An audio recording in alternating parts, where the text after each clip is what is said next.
Hi everyone, welcome back. In this video, I'll be sharing simple Japanese-inspired habits that can truly make your life feel lighter and more balanced. But first, let me ask you, have you ever felt swept away by a busy schedule, realizing your days are filled with stress clutter or unhealthy routines? Many of us feel like we're running non-stop, yet our bodies and minds haven't had a moment to breathe. I've been there too, especially during seasons when work was overwhelming and my energy felt scattered. That's why I created this video.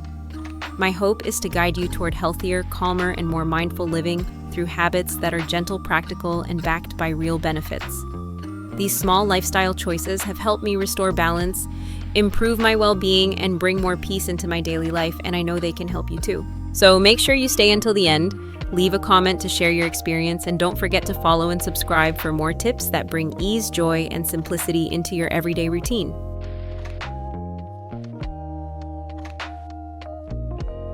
And now, as we begin the first section, let's come to the 3-minute Japanese morning ritual, a simple but powerful routine that truly transforms how the day starts. It may look small, but it's one of the most effective morning rituals I've ever tried. Radio Taiso is everywhere in Japan: schools, post offices, parks, even corporate buildings. At first, I wondered why such a short exercise held so much importance. But after practicing it consistently, I finally understood it gently wakes up the body without requiring equipment, space, or time. In just a few minutes, the entire body moves through a sequence of stretches that open the joints, lengthen the muscles, and prepare the mind for the day ahead. The first benefit I noticed was how it loosens stiff joints. As someone who often wakes up with tight shoulders after working late on my laptop, those simple arm swings and rotations help release tension almost instantly. It's a small routine, but it prevents the discomfort that normally builds up throughout the day. The movements also boost blood circulation, giving the body a warm, energized feeling, almost like a gentle internal wake-up call. I've also found that Radio Taiso significantly reduces neck and lower back pain problems many of us face, from sitting long hours or carrying heavy bags. Because the stretches target the spine, shoulders, and hips, they counteract the strain we accumulate from daily habits. It's like giving the body a quick tune-up before stepping into the demands of work. But beyond the physical benefits, what I love most is how it sets a positive tone for the morning. The routine is rhythmic, simple, and almost meditative. When I follow along with the soft instructions from YouTube or the radio, I feel calmer and more focused. It becomes a moment of grounding before the day gets chaotic. And unlike other workouts, this one is so easy that even children, elderly people, and office workers can participate together. Radio Taiso teaches me that taking care of myself doesn't require dramatic effort. Sometimes it's the small, consistent habits that make the biggest difference. Tomorrow, I'll be sharing another gentle habit that supports a calmer home, my personal list of everyday essentials I always keep to simplify life and reduce clutter. It's practical, eye-opening, and genuinely helpful, so be sure not to miss it. Now that we've explored how a small movement routine can reset the body, let's shift to another Japanese practice that heals us in a completely different way, one that takes place among trees and silence.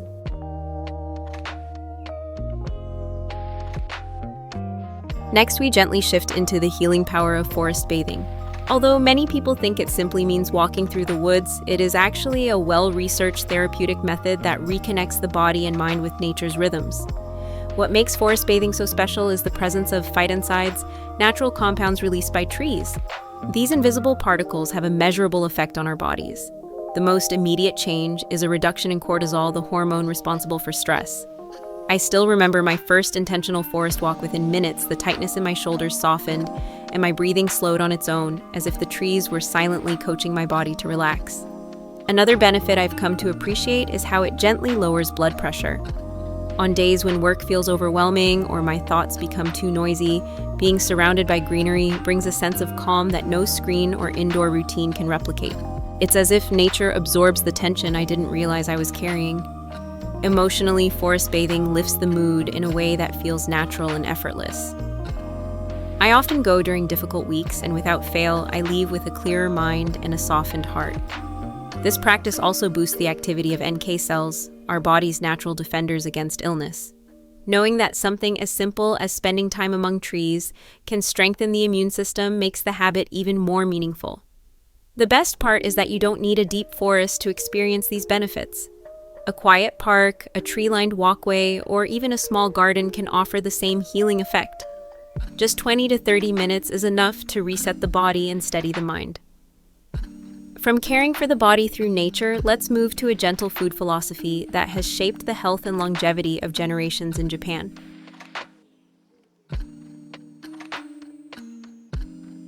Now we move to the Japanese eating habit. The idea is simple: stop eating when you're about 80% full. It sounds effortless, but the impact on both physical and mental well-being is surprisingly profound. What makes this practice so meaningful is the way it supports digestion. When we stop eating before we reach that heavy, overly full feeling, the stomach has room to comfortably break down food. I've noticed that on days when I follow this habit, I feel lighter. My energy stays stable, and I don't fall into the afternoon slump that often comes after overeating. It's a small shift that gives the body a chance to work efficiently instead of being overwhelmed. Hara-hachi-bu also helps prevent weight gain without forcing strict diets or complicated rules. I used to think healthy eating required intense control or constant calorie tracking, but this habit showed me that mindfulness is often more effective than restriction. By slowing down and checking in with my body halfway through a meal, I naturally eat less, and I enjoy the food more because I'm not rushing. Another meaningful benefit is the reduction of chronic disease risks. In many long-living Japanese communities, especially in Okinawa, this habit is a quiet but powerful part of their lifestyle.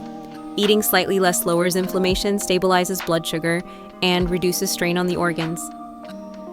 It's no coincidence that communities practicing hara-hachi-bu have some of the highest life expectancies in the world.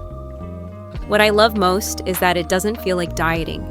There's no guilt, no forbidden foods, just a gentle respect for the body's signals. Sometimes I even pause mid-meal, place my chopsticks down, and check whether I'm eating out of hunger or habit. That tiny moment of awareness makes all the difference. And while eating mindfully nourishes us from within, Japan also embraces a daily drink that supports both clarity and calm.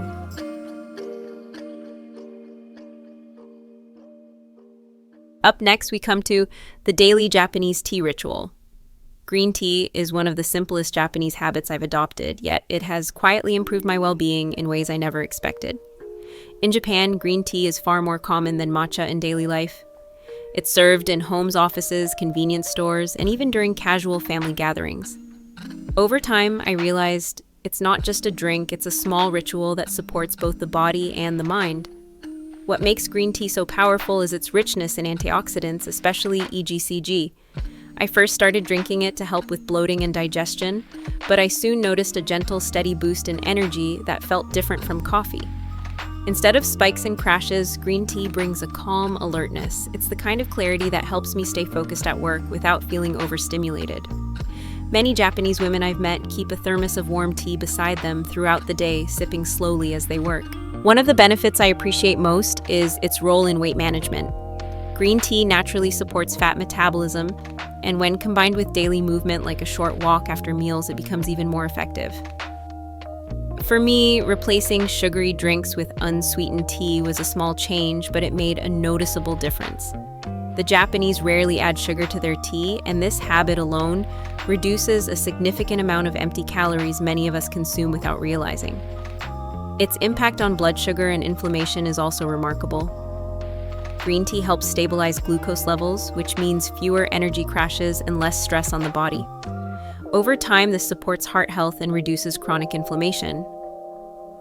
I found that a warm cup in the afternoon not only soothes my mind, but also curbs unnecessary snacking. Beyond the health benefits, there's something peaceful about the ritual itself: heating water, choosing a gentle tea blend, and taking a moment to breathe. It's a pause in the middle of a busy day, a way to reset and return to myself. Physical habits are important, but the Japanese way of life also nurtures the heart. After all, well-being isn't just about the body, it's also about how we see and feel the world around us.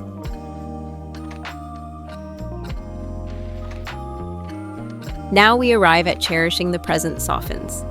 Stress a tender reminder to slow down and appreciate moments that pass us by in everyday life. When I first moved to Japan, I didn't fully understand why people would pause just to watch petals fall, or why an old woman on the train would whisper "kirei" while looking out the window at a sunset that would disappear in minutes. Over time, I learned that these seemingly simple gestures come from a deep awareness that life is always shifting. Nothing stays forever, and that is exactly what makes each moment worth holding gently in our hands. This philosophy appears everywhere during spring when cherry blossoms bloom, for only a short week during autumn when leaves turn red in the crisp air, or even during a quiet walk home after work when the sky softens into evening. The Japanese treat these moments as tiny gifts. Instead of rushing past them, they slow down, breathe, and let themselves feel the beauty of something transient. Practicing mono no aware has softened my own mindset. On stressful days, I remind myself to look up from my phone, simply observe whatever small wonder is around me, the warmth of a cup of tea, a kind smile from a stranger, or the sound of the wind brushing against the trees. These small pauses ease my mind, reduce anxiety, and reconnect me with a sense of calm that is easy to lose in a fast-paced life. What surprises me most is how this way of seeing brings a quiet satisfaction. When you learn to appreciate tiny passing details, you no longer chase big dramatic happiness. Instead, joy quietly finds you in little everyday moments that you might otherwise overlook. And once we learn to appreciate each moment, the next step is learning how to release what no longer serves us.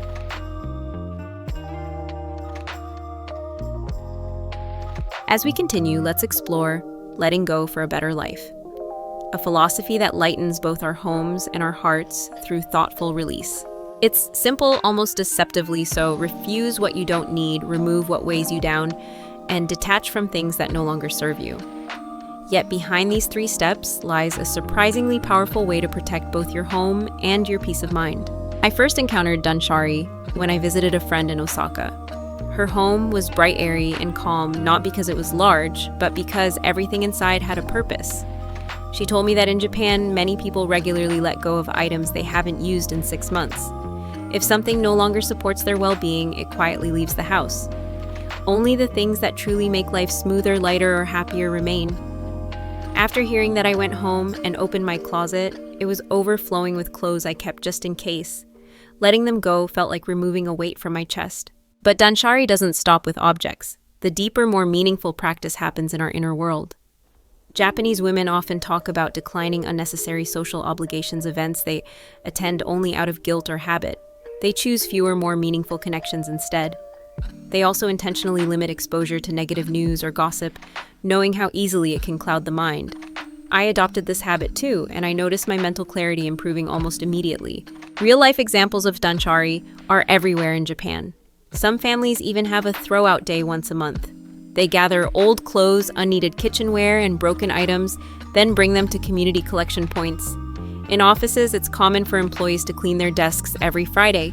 Starting the new week with a clear workspace helps them focus better and feel refreshed. Danshari isn't about living with less, it's about living with what truly matters. And in that simplicity, there is a kind of quiet freedom. With a clearer space and a calmer mind, we can finally focus on how we approach our daily tasks.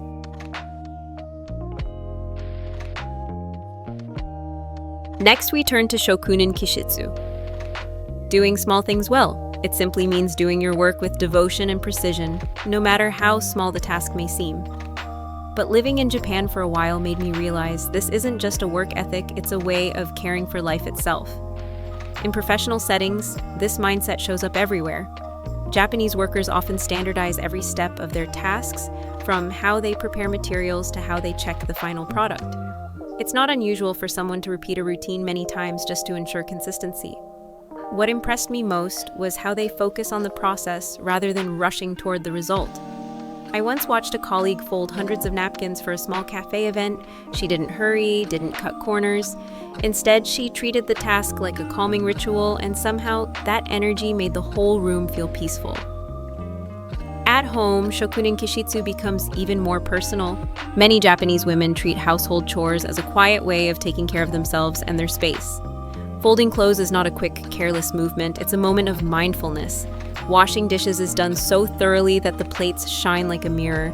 I used to think chores were burdens, but after observing this attitude, I began to see them differently. When I make my bed carefully in the morning or wipe down the kitchen counter slowly, it feels like I'm grounding myself for the day. Real-life examples of this spirit are everywhere in Japan. Sushi chefs often spend 2 to 3 years doing nothing but cooking rice or cutting vegetables before they can touch fish. And the cleaning staff of the Shinkansen trains, often called the 7-minute miracle manage, to clean an entire train car with astonishing neatness and discipline within minutes. Shokunin Kishitsu reminds me that excellence is not about perfection, it's about presence, patience, and pride in every small action.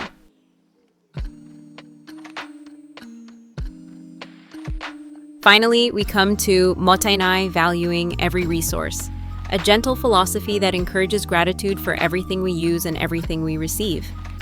Mottainai. It's a simple word, yet it carries a deep message. Appreciate every resource you have, whether it's food, water, clothes, or even your own time.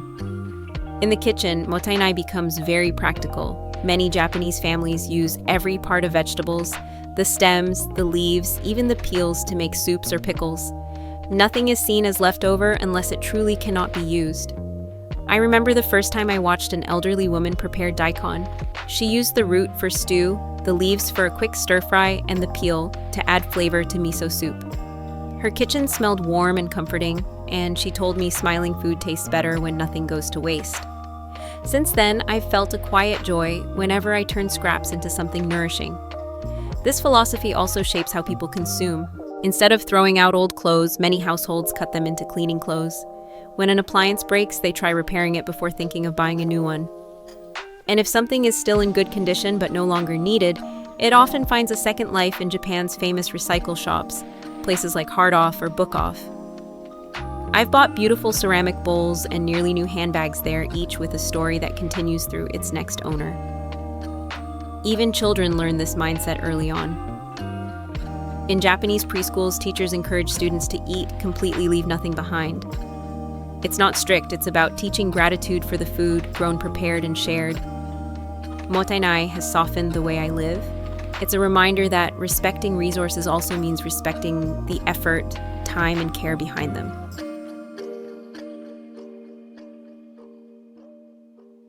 These Japanese habits, gentle movement, mindful eating, nature therapy, careful craftsmanship, and intentional living may look simple, but together they build a healthier body, a clearer mind, and a calmer home. If you're seeking a life with less stress and more balance, start by letting go of one unhelpful habit today and practice even one small shift from this video.